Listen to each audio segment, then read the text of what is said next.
మనుషులను సరఫరా చేసింది, మత మార్పిడి చేసింది. ఒక్కటి కూడా విడిచిపెట్టిన అన్నిటికీ చెప్తాను. దేశభక్తి లేదు అని చెప్పి క్రైస్తవ్యాన్ని నిందిస్తున్న వారి గురించి చెప్తున్నాను. దేశభక్తి లేకపోతే ఈ రోజు సైనికులు క్రైస్తవులు ఉన్నారు. దేశభక్తి లేకపోతే ఈ భారతదేశానికి వచ్చి కుష్ఠరోగులను పట్టించుకోకుండా వదిలేస్తే మదర్ తెరిసా ఈ దేశాన్ని ప్రేమించింది, ఈ దేశానికి సేవ చేసింది. నిజంగా దేశ ప్రేమ లేకపోతే మరి కుష్ఠరోగులు దేశం మన దేశస్తులే కదా, వాళ్ళని ఎందుకు వదిలేసింది అన్నది దేశం. దేశం అంటే సాంప్రదాయం, ఆచారం, మతమేనా? ఈరోజు రాధా మనోహరన్ దాస్ గారు మనుషులు కావాలి, మంచి కావాలి అంటుంటారు. నేను ఇప్పుడు అడుగుతాను కొన్ని, నాకు చెప్పండి, మరి ఆనాడు కుష్ఠరోగులు ఎందుకు విడిచిపెట్టింది నా దేశం? దాన్ని ఆ కుష్ఠరోగుల విడిచిపెట్టే ప్రస్తావనని మదర్ తెరిసా వచ్చి చూసుకోవాల్సి వచ్చింది.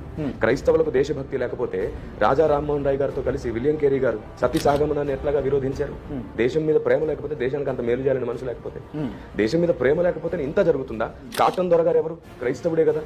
మరి ఆయన దేశం మీద ప్రేమ లేకపోతే ఈ దేశాన్ని ఎలా కాపుగాయాలనుకున్నాడు? చూడండి, భారతదేశంలో దేశం మీద ప్రేమ లేకపోతే గాంధీజీ గారితో కలిసి క్రైస్తవులు పోరాడేవారే కాదు.